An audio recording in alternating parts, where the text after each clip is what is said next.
నువ్వు అంతే. చూడు, మీ అయ్యా నీ చదువుకు డబ్బు లేదంటే నీకు డబ్బు పంపించింది ఎవరో తెలుసా?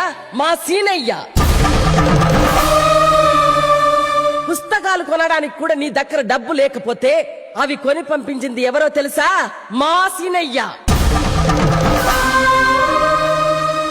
వాడు నిన్నెంతగా ప్రేమించాడో వాడి మనసుకు తెలుసు, ఈ అమ్మ మనసుకు తెలుసు. నీకు తెలియదు, ఈ జన్మకు తెలియదు. పదరా నాన్న, పోదాం. రూపాయలను బట్టి మనుషుల విలువ కట్టే వీళ్ళ నుంచి దూరంగా వెళ్ళిపోదాం. పద. చూడయ్యా, ఆ ప్రభుగాడు ఉత్తరం రాసింది మా సీనయ్య మీ అమ్మాయిని చేసుకోవాలని కాదు, తను నీ కూతుర్ని వదిలించుకోవడానికి.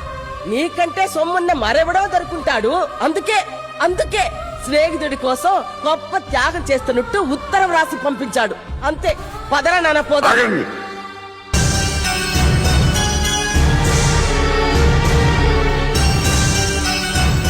మీరెందుకమ్మా వెళ్ళిపోవటం?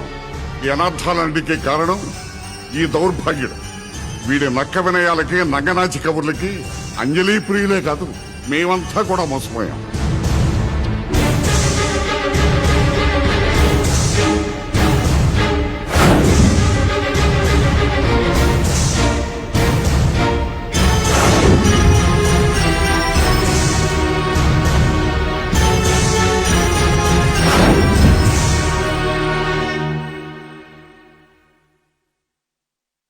అంజలి, డబ్బు మీద ఆశతో నీకు ద్రోహం చేయాలనుకున్నాను. ఇంకెప్పుడు ఇలాంటి పొరపాటు చేయను. నువ్వు ఒప్పుకుంటే నా మెళ్ళ తాళి కడతానంటావు, అంతేనా? చూడు, ప్రేమకు పెళ్లికి పునాది నమ్మకం. ఆ నమ్మకం నీ మీద పూర్తిగా పోయింది. స్నేహాన్ని, ప్రేమని స్వార్థానికి వాడుకునే ఇలాంటి వాడిని పెళ్లి చేసుకోవడానికి నేనే కాదు, ఈ ఆడపిల్ల ఒప్పుకోదు. వెళ్ళిక్కడి నుంచి.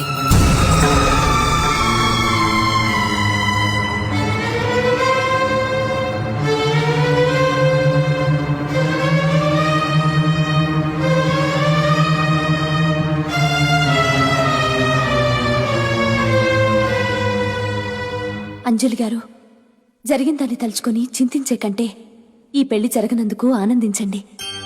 చూడమ్మా, నువ్వు అదృష్టవంతురాలు గనకనే నిజానిజాలేమిటో తెలుసుకున్నావు. పెద్దవాణ్ణిగా చెప్తున్నాను, నా మాట విని నిన్ను మనస్ఫూర్తిగా ప్రేమించిన శ్రీనివాసుని పెళ్లి చేసుకుని సుఖంగా ఉండమ్మా.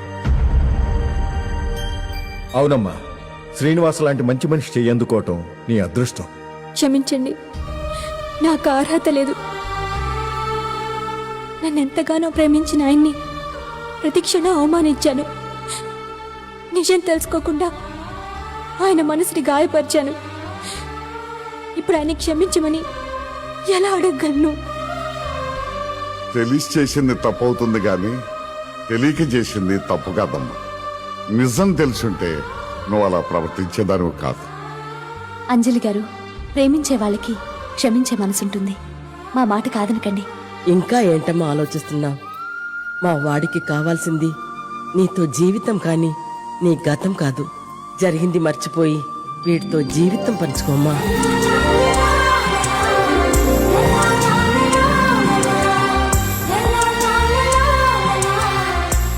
ఆహా, పాణిగ్రహణం అయిపోయింది. ఇంకా మాంగళ్యదారణ ఒకటే మిగిలిపోయింది. అది కూడా అయిపోతే బాగుంటుంది. కానీ